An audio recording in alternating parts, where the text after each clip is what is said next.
नमस्कार, स्वागत अभिनंदन आप सभी लोगों का। मैं हूं सुशांत नियाल और आप देख रहे हैं सुशांत नियाल ब्लॉग्स को।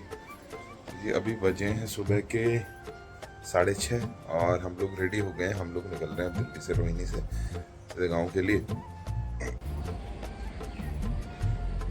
वहाँ पे कहीं पे अपनी गाड़ी लगी हुई है सर, और वो सामने देख रहे होंगे आप, ये है यहाँ का डिस्ट्रिक्ट पार्क। बहुत बड़ा पार्क है। वहाँ से मैं आपको थोड़ा दिखाता हूँ। लोग वहाँ पे योगा वगैरह भी कर रहे हैं। अब इनकी बातें ख़त्म होने का नाम नहीं ले रही जी। चल वहाँ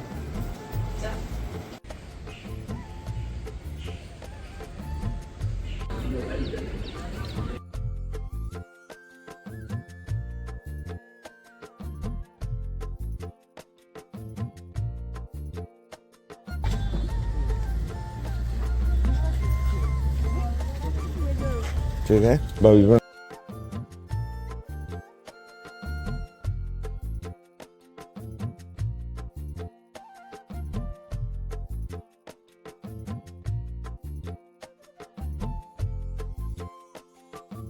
तो जी अभी हम लोग जो आए हैं आज ना, हम लोग पानीपत होते हुए आए हैं। और उसका आने का एक कारण ये भी है कि ये वाला रूट थोड़ा सा शॉर्ट पड़ता है। मतलब टाइम भी जो है हमारा आधा घंटा बच रहा था, तो हम लोगों ने यही डिसाइड किया। और ये हाईवे भी बहुत बढ़िया बन गया है। मतलब जितना आपका मेरठ एक्सप्रेस वे पे है स्पीड लिमिट वगैरह, और जितना चौड़ाई उसकी है, वैसे ऑलमोस्ट ये बन गया है। तो टाइम भी बचाता है। रोहिणी से यहाँ से जाते हुए ही पास पड़ता है। तो अभी नाश्ते के लिए रुके हैं। नाश्ते के लिए यहाँ पे रुके हैं, हाईवे 709 ढाबा।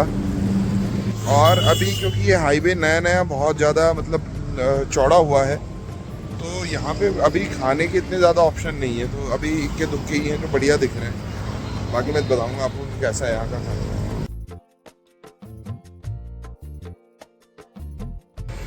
माँ के लिए तो आज भाभी ने खाना बना के दिया था, तो माँ बाहर का खाएगी नहीं। और रोटी भी वही खा रही है, नवरत्न आटे की, मल्टीग्रेन आटा। बाकी हमने अपने लिए ऑर्डर किए हैं मिक्स पराठा और उसके साथ में चाय। यहाँ पे पराठे का साइज़ भी बहुत बड़ा है और चाय तो बहुत ही शानदार है।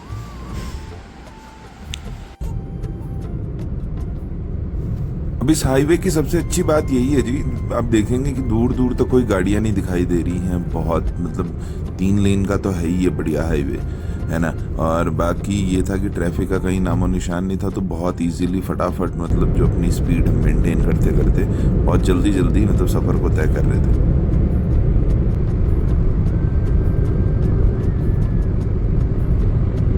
तो अभी जी एक छोटे से ब्रेक के लिए रुके हैं हरिद्वार में। हरिद्वार से ठीक पहले जैन सिकंजी रेस्टोरेंट करके है यहाँ पे, तो वहाँ पे रुके हैं। 10-15 मिनट रुकने के बाद यहाँ से निकलेंगे। लेकिन जो अभी जो सबसे ख़राब न्यूज़ है हमारे पास वो ये है कि नवीन नगर के पास, प्लाजा चौकी के पास, वो जो रास्ता है वो फिर से बंद हो गया है। बहुत ज़्यादा मलबा आ गया है। तो उम्मीद ये कर रहे हैं कि अगले 1-1.5 घंटे में जब भी वहाँ पहुँचे ना, तो वो क्लियर हो जाए ताकि निकल पाएंगे। तो पता नहीं कितना टाइम लगेगा आज में।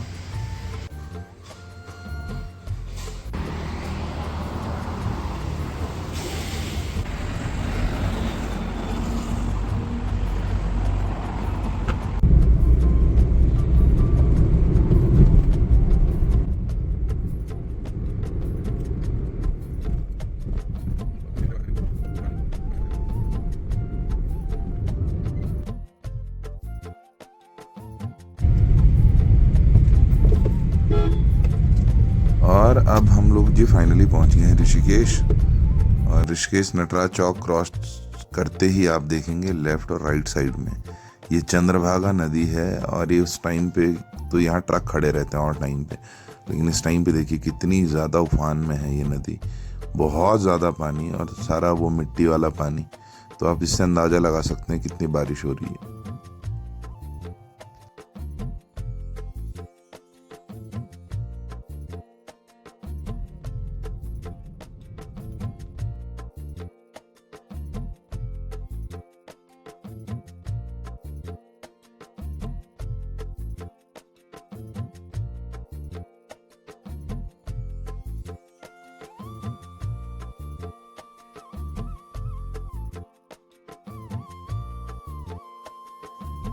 अब यही है जी वो जगह जो सुबह से ब्लॉक थी और परसों जब हम आए भी थे, दिल्ली के लिए गए थे, तब भी ये ब्लॉक था। हमारे निकलने के बाद एक्चुअली हो गया था ये, लेकिन हमारी किस्मत इतनी बढ़िया रही इस बार कि जैसे हम यहाँ पहुँचे ना, इससे आधा घंटा पहले ये खुल गया था बढ़िया ढंग से।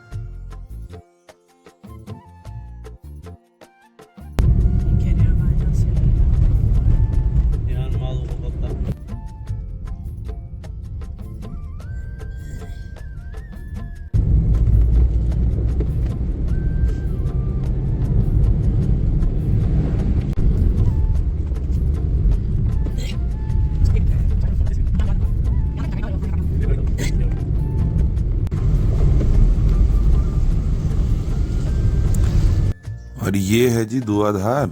और यहाँ देखिए रोड की कितनी बुरी स्थिति है, इस पे बहुत बड़ी बड़ी दरारें आ गई हैं, तो किसी भी वक्त इसका भी ये चांस है कि ये टूट सकता है। और इस रूट की सबसे फॉगी जगह है आगरा खार। मतलब अगर आपको यहाँ फॉग नहीं मिला तो आपको फिर कहीं नहीं मिल सकता। तो जी फाइनली पहुंच गए हैं आगरा खाल। और अच्छी बात यह रही, मैं आप लोगों को पहले बोला था, डर ये था कि नरेंद्र नगर में रोड ब्लॉक ना हो, तो वो रोड ब्लॉक तो नहीं थी, खुल गई थी। सुबह 2-3 घंटे तो बंद थी, और जब तक हम वहाँ पे पहुँचे तब तक खुल गई थी। बाकी मौसम बहुत शानदार है, लेकिन उसके साथ साथ खतरा है। ये है कि बहुत जगह जगह लैंडस्लाइड हो रखा है, कहीं पत्थर गिर रहे हैं, तो थोड़ा सा इस चीज़ की सावधानी बरतनी पड़ती है। ये नज़ारे जितने सुंदर लगते हैं उतने ही, मतलब यहाँ ट्रैवल करना इस टाइम पे उतना ही खतरनाक होता है।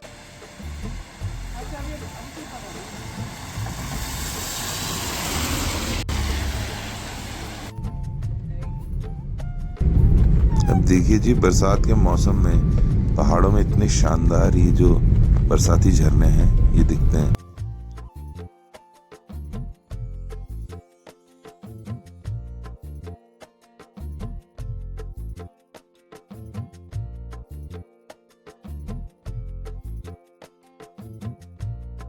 आ गया हूँ जी मैं गांव के पास में, और अपनी वाली रोड पूरी तरीके से टूट गई है, भी किसी ने बताया, मैं वही देखने जा रहा हूँ। ये देखिए जी, पैराफीट भी नीचे आ गए।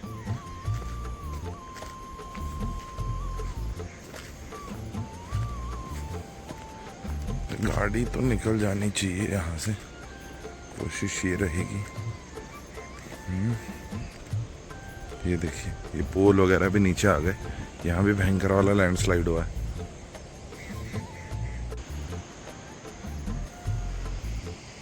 यहाँ से तो गाड़ी निकालना मुश्किल ही है। ये इस जगह का भी पता नहीं ना, ये भी मेरे को कच्चा ही लग रहा है। यहाँ भी देखिए जी, यहाँ भी पूरा टूटा हुआ है ये, तो यहाँ नीचे जाने का तो फायदा नहीं। आज ऊपर मुड़िया गांव में ही गाड़ी खड़ी करनी पड़ेगी।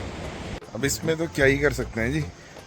प्रॉब्लम ये है कि अगर गाड़ी ले जाने की प्रॉब्लम है नीचे, अदरवाइज़ तो पैदल जाने के लिए ठीक है रास्ता, लेकिन गाड़ी फिर यहाँ रख के कोई फ़ायदा नहीं है। गाड़ी ऊपर मुड़िया गांव में ही रखेंगे। बाकी उस हिसाब से देखो तो ये तो वैसे भी कच्ची रोड है। बाकी जगह जो बिल्कुल बढ़िया वाले पुश्ते लगे हुए हैं जहाँ पे, वहाँ भी बहुत ज़्यादा रोड टूटी है इस बार। उस हिसाब से ये तो उतना फिर भी नहीं टूटा। वो भी टूटने हैं बोलो। हाँ,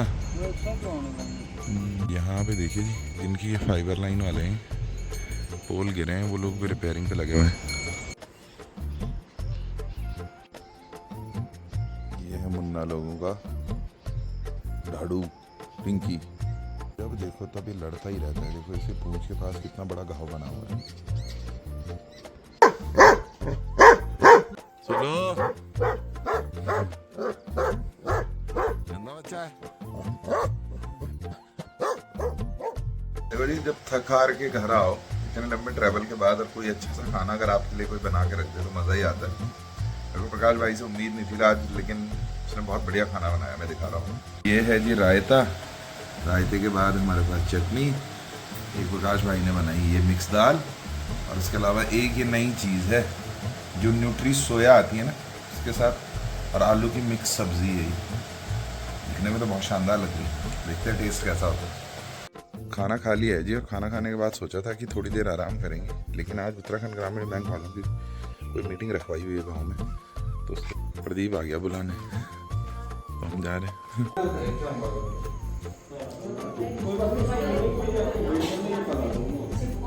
अभी वो आपदा में एक्सीडेंटल डेथ हो गया है ना, तो जो 20 रुपए वाला है उसमें क्या होता है कि वो सिर्फ एक्सीडेंटल केस में ही मिलता है। एक्सीडेंटल मतलब गाड़ी से आदमी की गिरने से मृत्यु हो गई या सांप ने काट लिया या उसको जो है मतलब इस तरह से जो एक्सीडेंटली होती है, जो आदमी खुद नहीं करता। मैं कई बार आपको कटियार देगा मैं यहाँ तो तब पता वहीं जाना नहीं, वो उसी का ही होगा और वो साल भर का है, मतलब महीने का जो दिन का नहीं है, वो साल भर का है, एक साल में एक बार कटता है ना।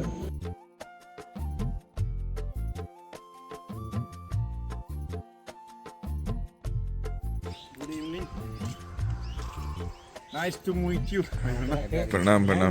ठीक है, मुन्ना बने आज प्रोफेसर। प्रोफेसर डोंकी प्रकाश उनियाल और चाचा से ये सवाल पूछा जाए कि ये जितने भी आज तक ब्लॉग बने उनमें गायब कहाँ रहते हैं? हर समय कैमरा के पीछे रहते हैं ये पूछा जाए इनसे। और हमारा मतलब कोई भी अगर एक्टिविटी कर रहे हैं हम तो एक्टिविटी सब शूट यही करते हैं सब, इसलिए जो ये शूट हो रहा है ये ब्लॉग में आएंगे।